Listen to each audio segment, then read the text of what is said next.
This next group, like I mentioned, it is the panel about making your craft a science, how to replicate the success. So I would like to welcome into our forum here, Will Freeman, who's going to serve as our moderator today for the panel.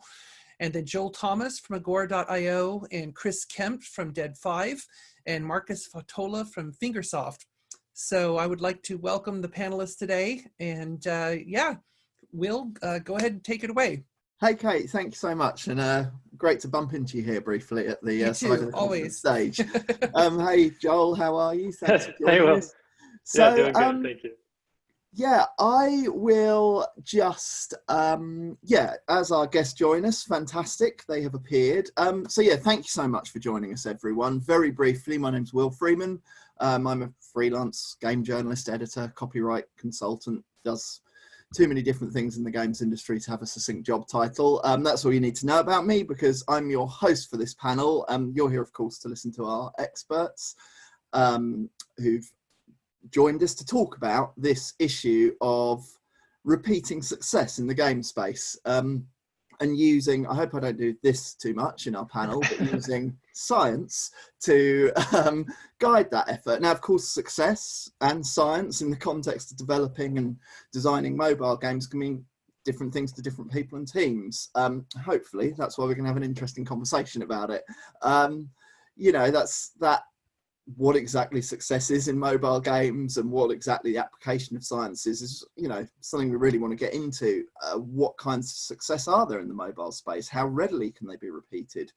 What insight is available to guide the process? You know, what about the nuance of IP or the human element of your teams?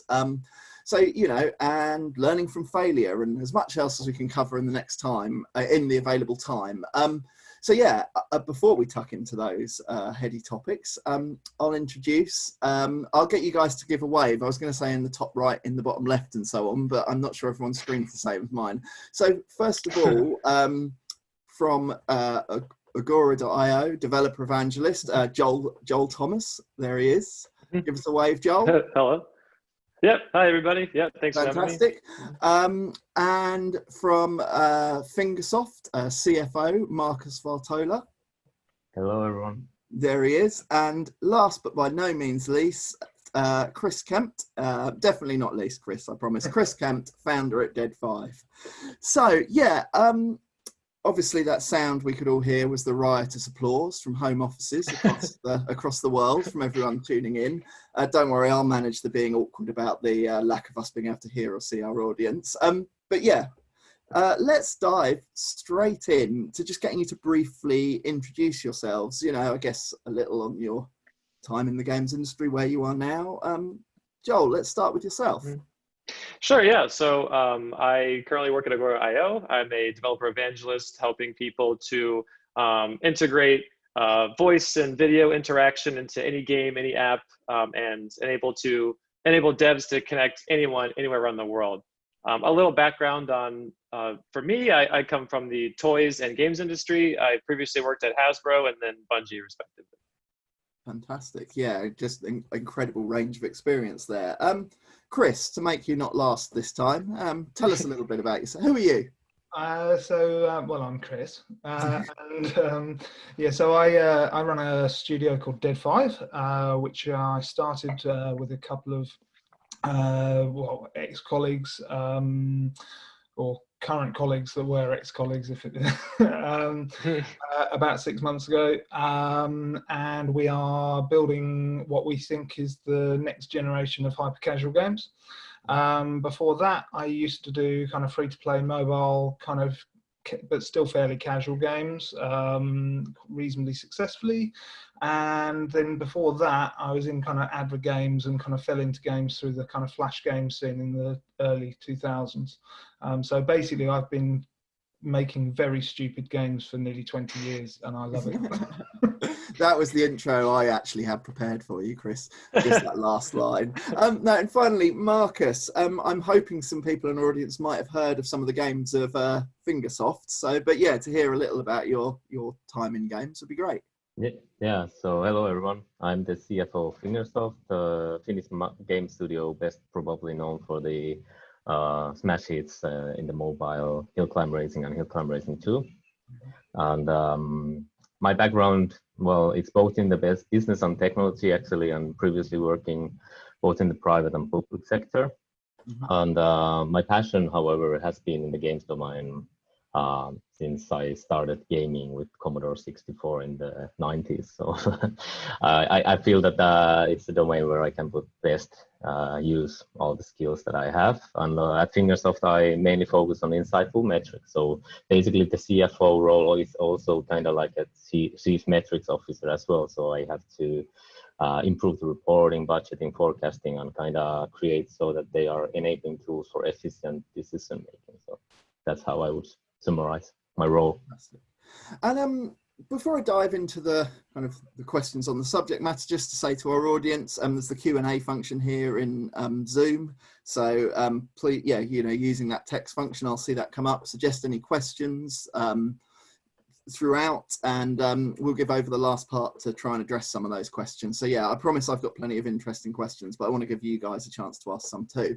Right, without further ado, let's crack on. I will put this one to yourself first, Joel, which is just that notion of how you or your organization, how you see defining success. Like, success is such a broad, multifaceted thing, and obviously particularly with regard to the conversation we're having about then guiding that. But yeah, how do you guys define success? Is it just revenue, for example? No. So Agora's mission is to make real-time interactions such as this, like, ubiquitous. And so we want to make like this functionality as easy as possible for developers so that anybody can connect anywhere through any game, or website or app. And yeah, to make that as easy as possible for everybody. Great. And moving over to either Chris or Markus, you're welcome to dive in. I guess kind of like the framing of what a successful game is in the context of this discussion. Like, who am I going to go for? Markus, you're looking like there's great thoughts going on in that mind. Well, defining success, you can of course do the usual and go for the main metrics that kind of show and tell if the game is a success in economic terms as well. Like, you have to have a good DAU, daily active user base, and have the retention to carry on the gaming experience, and eventually, like, the final and most important would be the conversion to paying users. So basically that you actually deliver so good experience and such a high quality gaming experience that people are willing to pay for it. So also not forgetting monetization in that sense, if you're not in the field of premium games, because of course in the premium games you just ask for the money right off. But we're in the free-to-play domain, so monetization is the key. And that's a good point. The success, those metrics of tracking success or understanding success are very specific in the free-to-play space, right? Chris, how do you see success? Because I guess what we also haven't touched on is like creative success in this space. Yeah, well, so I mean, I could give a similar answer to Markus's excellent answer. And I'm sure there are plenty of other people talking at this conference about the kind of standard metrics for hyper-casual in particular. But I'm glad you said about the kind of more creative side of things, because that's probably where I'm more useful. And so basically what we have sort of two concepts internally which we find helpful. The first is that we put great importance on trying to understand what success looks like. And that it's kind of a bit of a weird term, and it means different things in different contexts, but it's kind of trying to, this process of trying to create a vision of success before you start it. And then kind of, there's this kind of subset of that idea, which we refer to as the kind of success triangle. And basically the idea is that anything material that we undertake will always have 3 tiers of success assigned to it. So basically the first one is what's the minimum level of success that we are prepared to accept for whatever that we're undertaking. And basically it doesn't necessarily have to be a success in kind of financial terms or anything like that, but it could be, well, we want to learn such and such a thing from this activity. Then there's always a second tier, which is the goal, right? Like, well, what are we actually trying to do with this thing? And then there's an upper tier, which is the blue sky. And that is always really important to have that kind of stretch goal, or that blue sky of like, okay, if this goes really well, what do we think it could achieve? And so by basically splitting into those three, hopefully you more often hit the goal. But if you don't have that kind of it avoids you ending up in a kind of failure mentality where you kind of, oh, nothing's working, blah blah. And I've found over the years that's a very kind of powerful tool. Fantastic. Yeah, and it's perfect. You're already kind of talking about a framework for understanding success, and I guess that gets us to the science word. But before, I've got plenty of questions I could ask you guys directly, but I saw a little nodding there. Joel, did you want to elaborate on any of that? If not, I apologize for throwing it at you, but no, I was actually curious, Chris, I wanted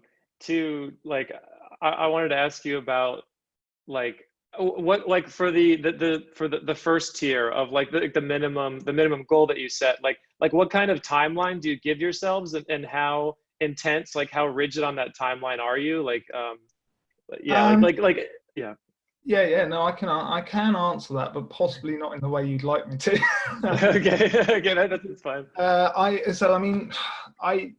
I really fundamentally believe that one of the biggest mistakes people make making games, and in a lot of creative context period, is trying to assign too many arbitrary rules to things, right? And basically so it would change depending on the context. So it's the whole point of creating that triangle. It's not a pyramid. I got into the habit of calling it a pyramid years ago, but then I realized it is in fact just a triangle. But basically that's the whole point of going through that process of creating the triangle. It's like, looking at the thing and working out what is appropriate in the context of that thing. So for example, when we're prototyping games, our game prototypes take anything between half a day and 3 days at the most. And it's about trying to create an acceptable objective for that thing. So I don't know, it's like if we come up with some kind of really crazy concept that we aren't sure about. So for example, we had this crazy idea for a kind of social game of Pong the other day. And we weren't sure whether that was really going to be a good thing. And so it was like, right, okay, we need to prove this out as quickly as we possibly can. What's the simplest possible way to prove this thing out? Whereas other concepts that we're more confident in, we might plan in the full 3 days straight away. And really basically getting tied in knots of this is the way we do things is quite a limiting, or makes you quite inefficient. I will say though that it's kind of inevitable in bigger teams. Unfortunately, the kind of management layers that you have to put into bigger teams is what sort of necessitates that mindset. But we're lucky because we're small and we get to piss about a lot. Gotcha. Thank you. I wanted to zero on this, like what kind of science, I'll do that one more time. What kind of science are we talking? Markus, I'll throw it back to you for now. At Fingersoft, do you have particular, the simple way I could put this is like, how do you understand science in this context? But at Fingersoft, are there particular frameworks or models you apply to take previous success and analyze it? Well, one thing that we have actually is that it's a fundamental of our culture to learn from both success and failures, because that's sometimes a thing that people look past, that how to explain the success and find the root causes for the success. Why was it successful? Was it because of that particular timing? And would it have been that if it was repeat 10 years later, it wouldn't be any more success, and those kind of things. And of course, you have to take it, I would say with creative people, creative work, we're working in this kind of a business that is half a business and half art.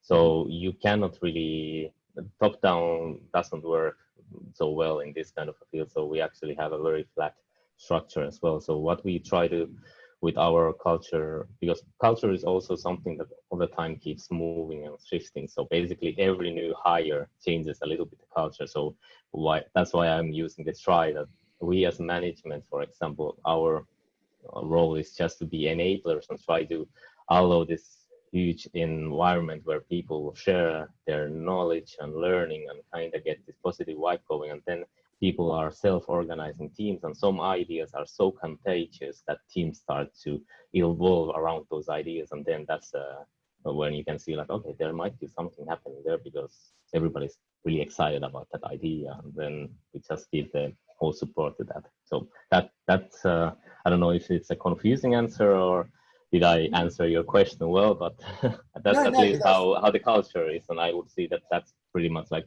maybe it's actually like returning to that point about like how I see the science is that maybe my idea would be that it's actually more of an understanding of the social science factor, that we have to understand that it's the people who create the games and as well as the players. So we have to make the best working environment and as well the best player support so that the players kind of feel valued as well as our employees. And if we focus on those things, the human factor, I think we then nail it. And well, I suppose we've been quite successful at that so far.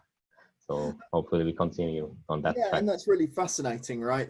I guess when people think of applying science to the craft, the creative act of making games, probably thinking about drawing insight from data and those kind of things. And we're very free to discuss those, and those remain important. But I just wondered, Joel or Chris, if you had any thoughts on that, the kind of the team, the human element, the organizational culture. Is that something front of course it is front of every mind, right? But I just wondered if you had any, wanted to elaborate or on Markus. Joel, do you want to go first? Yeah, please do, Chris. Go for it. Oh, sorry, I did actually say Joel, but Joel, yeah. You're stuck now, Chris. Okay, fine. So actually, first I want to start by riffing off what Markus just said. I think what the stuff that Markus was talking about is certainly true, and is also actually even more true in the context of lockdown and remote working. And I'll be totally honest, like, believe it or not, Will, I don't get everything right. Over the years, I'll be honest, I've tended to be a reasonably directorial kind of manager, leader, and one of the main reasons for that is that it's more efficient, simply. And because, I started my career having to try and create games for $2,000, the efficiency was like super important. And one of the things that lockdowns taught me is how to be more like the kind of manager Markus is talking about, and finding ways to set goals for people instead of giving them tasks. And again, goes back to that point about understanding what success looks like, trying to communicate with people, not what you want them to do, but the outcome that you want them to achieve. And I think that, yes, the people in the team are hugely important. One of the things that concerns me at the moment is that if lockdown and remote working becomes the standard for the foreseeable, is how we bring on more junior people, because I don't know how you mentor somebody over Zoom. I honestly have no idea. I mean, so for example, one of the things that I've been struggling with recently is I realized that Zoom messes around with the colors in screen sharing. So trying to collaborate with my artists to try and get the color balance right is a nightmare. And a quick tip for you, there's a setting in Zoom which says optimize, it's something like optimize video for high res playback or in screen sharing or something like that, and that sorts the color out. But for God's sake, don't use Photoshop while you've got it running, because there's some kind of low level clash which causes a kernel panic and wipes your machine out.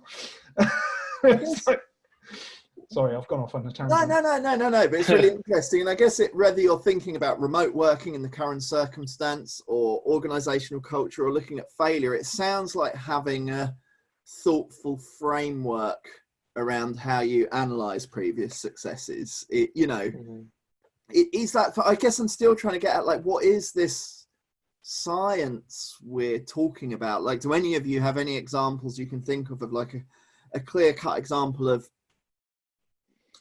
I guess, the tools or approaches available? What do we mean when we say science and in this context? So I can actually help. So I'm going to bounce from Marcus to Chris. So we start with people, and then more specific with the mentorship. I think that's a really interesting point because, yeah, we now sort of being isolated, you have to very much cater to like to the individual. Where like if you're a new person at a company, you could probably find your way much better. But now, like being alone, you have to figure out what works for you, like specifically for yourself and your mentor. Like I guess a lot more, like you have to be more conscious of it. And so like, yeah, so to give you a concrete example of like for me, doing remote work, kind of tracking like, okay, like my morning routine of like what's working for me, what's not working for me, like how good do I feel by, starting the morning, like how do I feel by noon, how do I feel by then, and then like making small adjustments in like, what I eat, or when I talk to people, or when I take breaks, like trying to find like what works for me. Because, previously I think I just would have done like going into an office, I would have just done, my whatever comes natural, right? But now I have to be a lot more scientific about like refinding what works for me.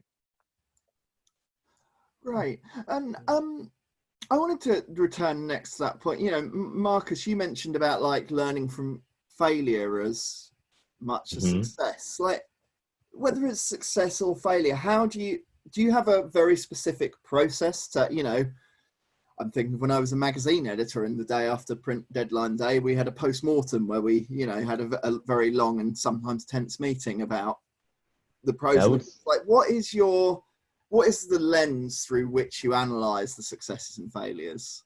Actually, that's actually what we usually, because with every idea, usually there is one who is kind of like a vision owner or vision holder.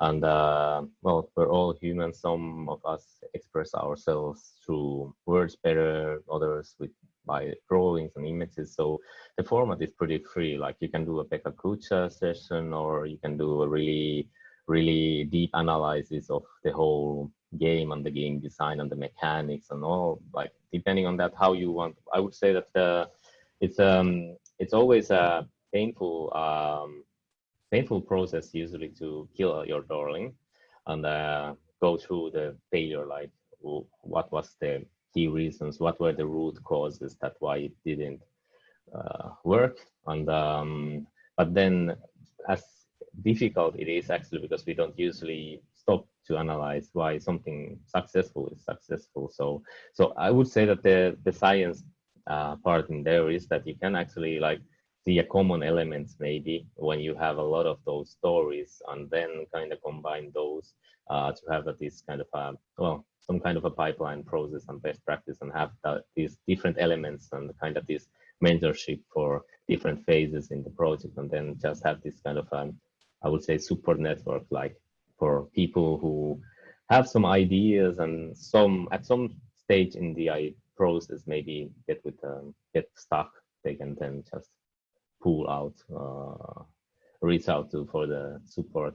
I would say maybe that can be some more educated approach maybe, but it's I would say that every organization is different in some, and also the cultures. So like in some cultures it's not okay to fail.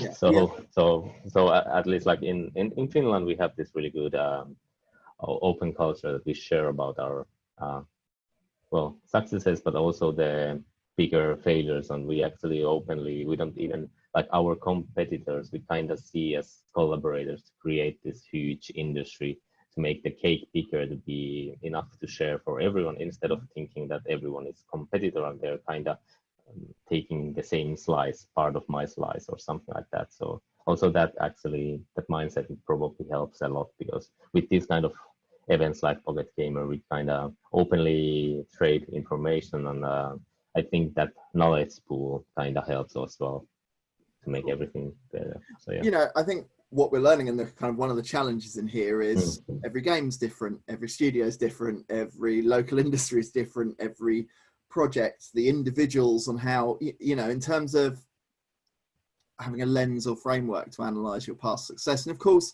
we can also talk about the success of a games business as well as games here. But Joel or Chris, I wondered if you just had any thoughts following on from Markus on how one can be kind of analytical or critical or have a framework when looking at their past successes? Yeah, I mean, I'd like to come at it from a slightly different point of view, if that's okay. Because I wouldn't expect. That's why you're here, Chris. Say that playfully, please do. okay, cool.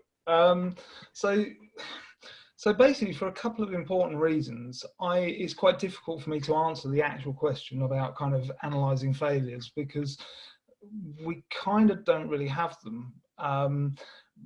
But not for the reasons that sounds like, right? Like it's not, but it goes back to the triangle, right? Look, because, you know, if you, first thing you do is kind of have this kind of minimum expectation, and that's totally realistic, because it's important that that minimum level of expectation is realistic, then you don't really have a situation where you're analysing a failure, because it's not. You've achieved the kind of base level goal. But secondly, the other thing, I'd be really interested to see if Markus and Joel would agree with this, but one of the things I've seen really consistently in the industry, and I think I learned to avoid this early on because, again, because of how I started, these very, very small type projects, is that the main reason that any game project ever fails, from what I've seen, is basically just because of enormous scope bloat. And that basically what happens is that people get way too focused on features and adding in features and features and features, and it's like, oh, we've got to have such and such because such and such a game has got that, and then you end up with these enormous backlogs, which are totally unrealistic within the timelines and timescales. Nobody knows what they should be working on first, and the project basically implodes because nobody's got enough time to actually do the thing.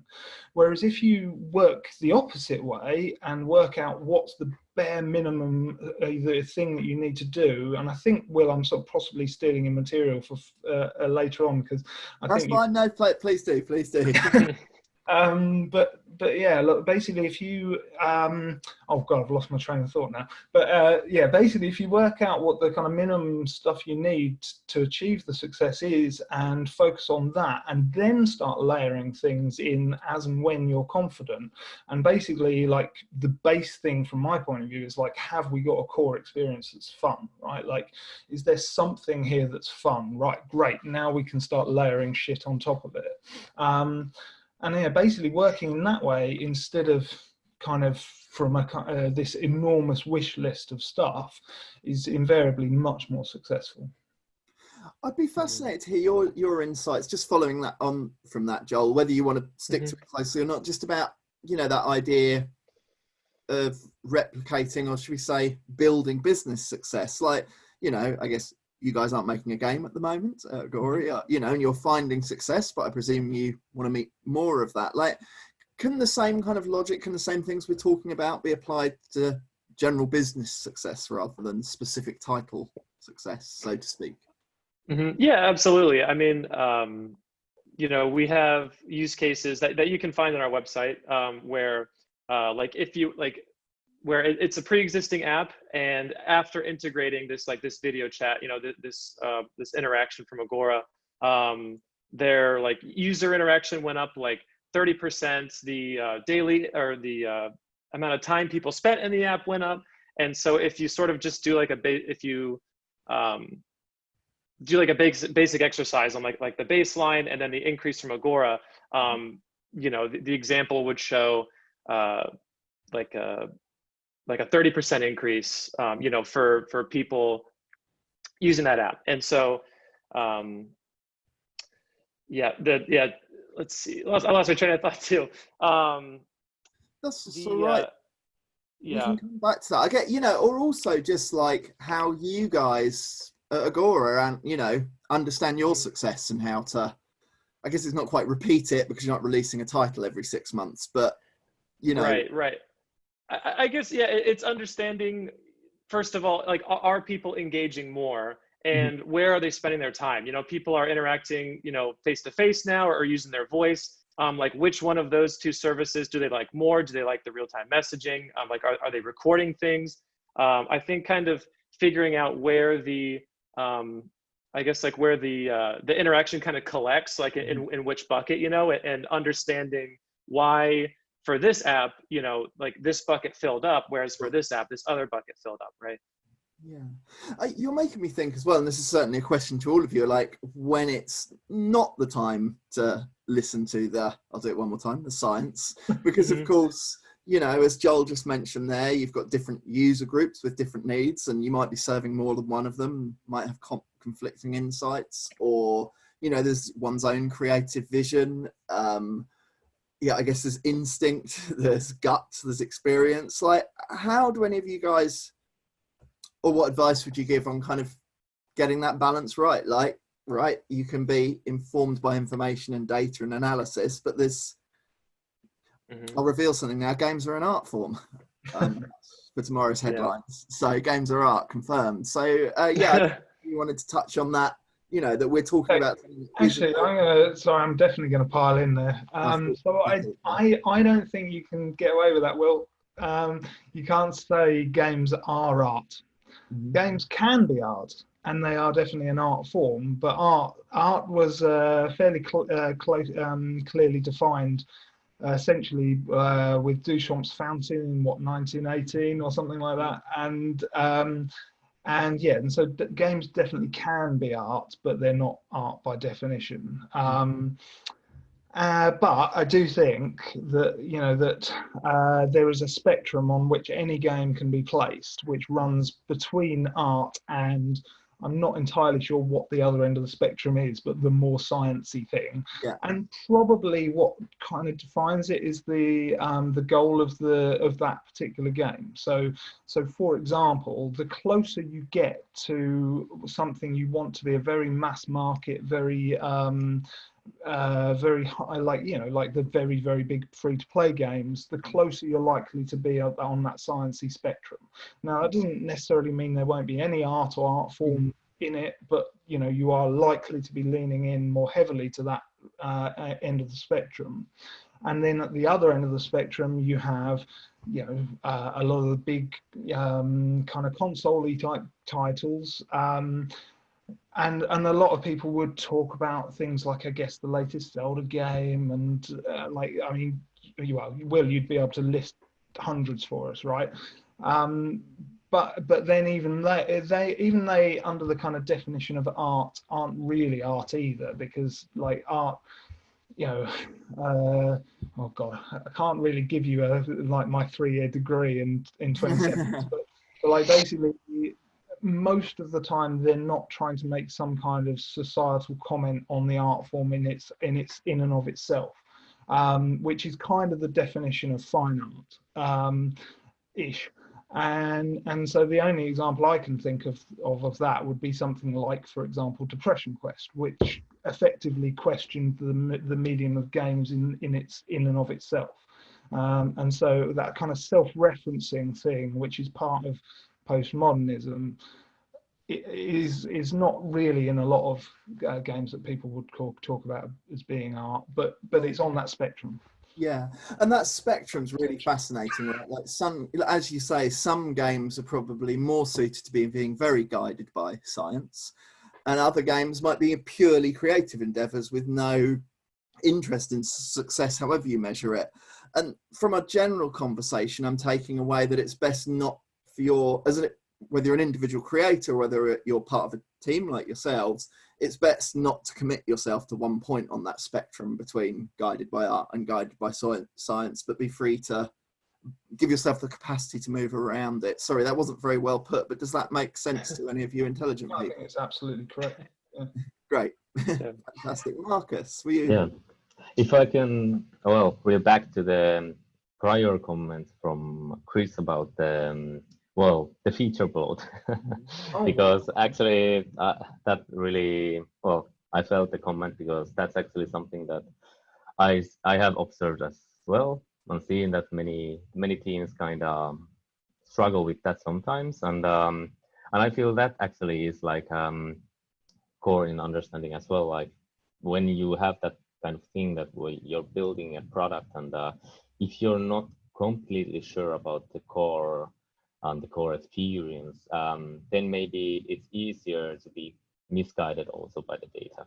So in that sense, I would say that actually, like, the most critical, and sometimes I've thrown in this kind of a focus guide that you can apply Pareto rule, that the 80-20% rule in the game design as well. Like I feel that, for example, 80% of the core experience, the game value, can come from the 20% of the features.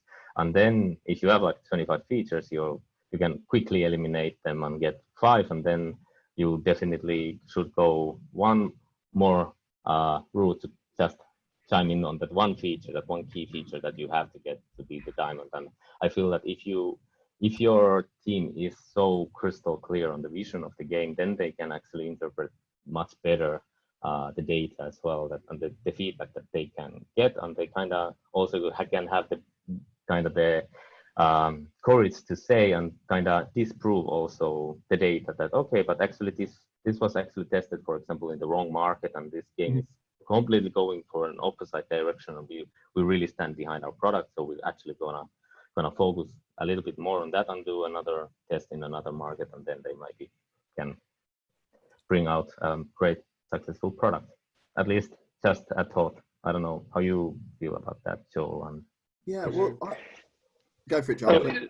Sure. Yeah, I was going to say, riffing on that of like you have the there's the feature bloat, but I wanted to also, I guess, bring up that when you're aiming for success and analyzing success and failure, I mean, is it possible to have a very tight game where, you know, the core is there, it's not bloated, but could it be ahead of or behind its time? And so, Markus, you mentioned, like, when you analyze success and failure, to like, would this have worked 10 years ago, or would this work like 10 years in the future? You know, like, I'm sure there's a few, you know, at least a few examples, like nothing comes to mind right now, of you know, a game that might have been particularly well made and, you know, well liked by at least some people, but it might have been ahead of its time, right? And then it might not have had the success that it could have had, were, you know, were just a different time and place. That is a fascinating point, really interesting. And I'm Yeah, that's afraid, true. I don't know how, but we already have 5 minutes left.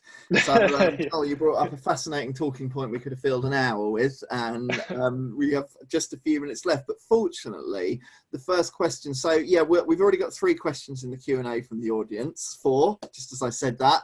Let's see how many we can get through. Fortunately, the first actually continues nicely and more deftly puts something I was going to ask about IP. You know, a studio can have a hit with IP and then to a degree become beholden to that. That one mega success can perhaps make you can become, as the person's put it, stuck with successful IP. I'll read the person's question directly from here. Do you believe that to diversify and survive at the same time, once a company has a game that financially supports them, well, they've asked, do the teams need to be divided so one innovates and one expands on the successful IP, or should they just focus on what works of successful IP? Markus, as you have said to me previously that you have had some successful IPs, but not every game there has been successful. Just some thoughts about that, how you know, divide your effort between IP, successful IP, and something away from that. Well, of course, that's always, you have to consider the team and what are their motivation as well. And definitely, I think that's actually a really good question, and brings to mind the thing that sometimes it might be that the teams, they kind of have the right person for certain periods of time in the timeline. Like, let's say that we make a game that's gonna be evergreen for 20 years, for example. It might be that there's one key person who is really good in the beginning phase, but then there actually would be a better person to be leading the way for the next 5 years, for example. And that's well, challenging actually, to be able to recognize who is the right person for that. So definitely, like, in the past, we've been recognizing those people who are best to pull out and continue pushing, for example, the original in clam racing, and then, for example, who are the ones into the clam racing too. And sometimes with people, it can be that some people would have already aspirations to start working on completely different IP if they work ages with the same game. We are all creative people, so sometimes it might be that we would feel like, okay, for a change, it could be interesting to do something else. So yeah, That's a very good question, but I don't have a so good answer for it, actually. Well, I guess that's the sign of a good question, right? Yeah. And somebody that knows the answer well. With apologies for rushing, I'll just dive into this one. I'm just going to do them by order. I'll put this to you for obvious reasons, Joel, which is, you know, nowadays players, developers have options of adding things like Agora into their game. You know, and I imagine you think Agora is a good option. But Absolutely. to speak about Agora, and I guess generally that idea of adding external features to an existing IP instead of recreating the wheel, you know, it'd be interesting to hear your thoughts on, because I guess the counterpoint to that is developers have quite a lot of options to choose from. So yeah, just from someone providing that kind of thing. Yeah, absolutely. I mean, you know, I think that like with Agora, when adding this kind of video interactivity, you know, you increase the engagement between the people. Like, you know, when you're playing a game, it like you think to yourself, like, would this be fun with like playing with my friends? Yes. Okay. Well, then let's try it. But I think it's also important to keep in mind, like when you have a tool like this to, or a feature to design in a way of like, okay, what's something I can make where like this can't possibly stand up on its own without this feature, right? Like you have to have this. And so a good example is a game called We Were Here, which it's a 2-player puzzle solving game where 2 players in different areas of the map communicate via walkie-talkie, and it's using Agora's voice interaction technology. And basically, you know, you cannot complete the game without communicating to your teammate to get through this like spooky castle. And so I think that's a great example of a game where, you know, it won't stand up on its own without this extra feature. Fantastic. And in theory, I think I have about 40 seconds to go. So before I get in trouble with Pocket Gamer or Kate, who I believe is still our host, I've been asked this really simple one. Sorry, Kate. You're good. You're good. You're doing great. Thank you. What's more important, the data, user feedback, community management, or innovation? So that's what's more important here, the data, user feedback / community management, that's one, or innovation. You're each allowed to answer that very, very briefly, ideally with picking one. Chris? Sorry, I can't. It depends which is more important at the time. Right, fantastic. Joel, do you want to dare to answer this indirect question as briefly as that? Sure, I'll go with data, because sometimes I think, you know, studies have shown what people, the actual result of something can be different from what you think that actually happened or what you think that you wanted. And so I'll go with data. Fantastic. Markus, do you want to give that one a go? I would say that actually it's the players who are the most important. So the community management together with the user feedback, so engaging them in the game design since the beginning of the creation of the IP. Right.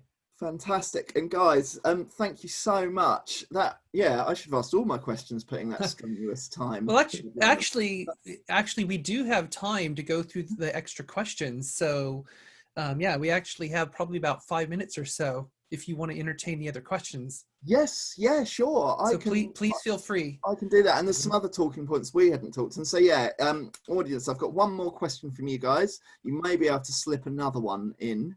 And maybe it's just, it is updating.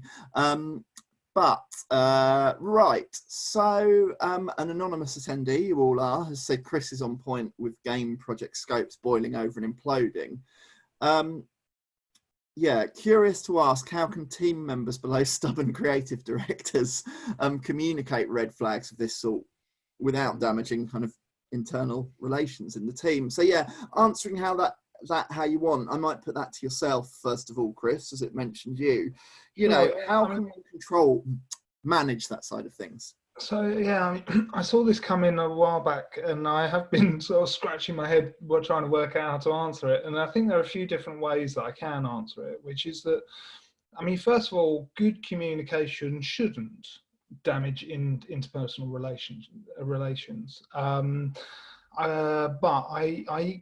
But the problem is that it takes good communication on both sides, right? And so, unfortunately, you can, with highly creative people and highly driven people, you can often end up at loggerheads, and it can be a very difficult situation to resolve. And so I think that brings me on to the second part of it, which is really a leadership challenge. And I think that, you know, you have to try, and it's not always easy as a leader to cultivate a culture where you are accountable to your team members, and you're kind of, I've always thought of my role as basically being there to try and protect the team from that problem. Like that's a big part of what I do.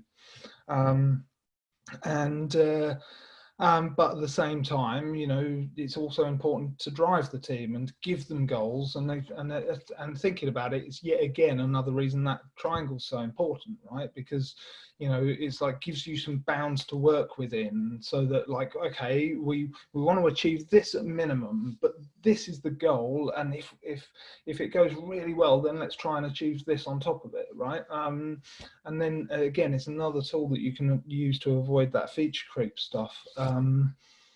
So yeah, and I think that, unfortunately, it's like anything in life, right? If you at the end of the day, human beings have been having relationships for a lot longer than they've had businesses, and the same rules apply in relationships as they do in business, which is that if you're trying to communicate in a constructive manner and it's not being heard, then at some point you have to say, well, this clearly isn't working. Right. Sure. And there's actually, with apologies, I will go back to it. I'm going to skip a question because it follows on from sort of your answer there, Chris. Was for success to come, a lot of failures must happen. We've already talked about learning from failure, but what about kind of boosting team morale even after there's kind of been defeat or failure? Because that's really nice, right? We can talk about being analytical about failures, but there's also this sub-theme that's come up again and again of the human side of managing a failure. I don't know if anyone wanted to touch on that one. Well, I have a thought.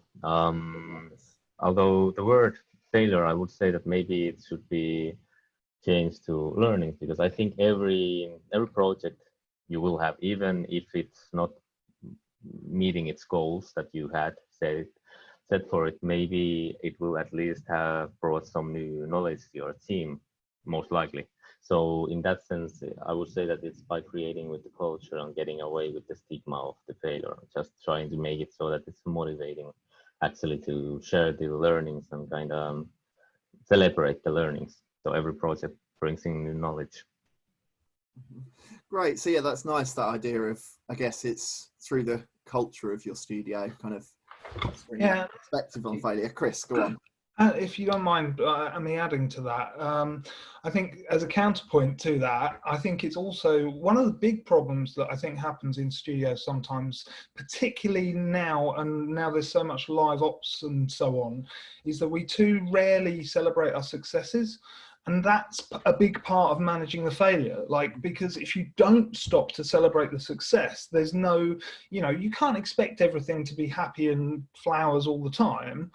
You have to have both, you know, and it's okay to go, oh, that was a bit shit actually, but only if you go, wow, that was amazing, right? Like, so yeah, I think, yeah. I have a great example for that, because a couple of months ago, we actually had a record month, and every employee received a gift from the company, a box full of chocolates and cookies from Vahtola, this Finnish chocolate maker. And that surprised everyone, because it wasn't only to celebrate just with the team, but actually the whole company, because everybody, it was such a big effort that we had done as a team. So we kind of wanted the whole company to make part of it. But that's actually something we've been kind of completely feeling as well, that we have to remember to celebrate the successes, because it's so easy to just like, yeah, it's a successful game and just continue, like, let's continue as always. But yeah, sure. Yeah. Kate, we've been very lucky. You've got two questions here. If you can answer like really quick, because we have just a couple minutes left. So if you want to take one and have like a really short answer. Okay. Well, we already had an audience question on new IP versus existing IP, so maybe I'll go for the next one, which is I've chosen a really easy one to answer briefly, although it's a very important factor, is that the you know, you've now also got kind of player communities and the interaction between player communities. you know, I guess how can you know, the question is sort of saying about being dragged into conflicts, but actually with apologies to the person that answered it, just to sort of lean into the discussion thus far, it'd be really interesting to hear about if there's any examples you've got or thoughts you have on kind of learning from success and failure with having communities where very positive and very negative things can happen.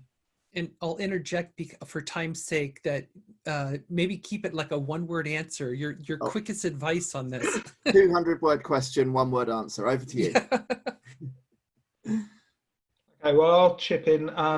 So basically, community management, and basically just go and do a couple of shifts in somewhere like a Little Chef or a restaurant, and learn about customer service, and then apply that to your game. Mm-hmm. Joel, I wondered if you had any thoughts for effectively your platform is bringing together people in games in a very simplistic description of it, right? Sure. Yeah. So I guess like in reading that question, it's like, how do you avoid conflict, or how do you avoid getting dragged into it? I think I don't think you can avoid conflict, but I think you can adjust how you respond to it. And so I think that ideally, you know, you would create, or at least foster a community that takes care of itself, right? Yeah, I think and how you do that is up to whatever scientific approach you want to implement. But I think the community has to take care of itself and to regulate that like bad behavior. Markus, did you have any final thoughts on that one, or you can just say? Well, that's actually a great answer from Joel. That I would double that one, because yeah, definitely leading by example. So creating the culture of the community, and by moderation you can get it.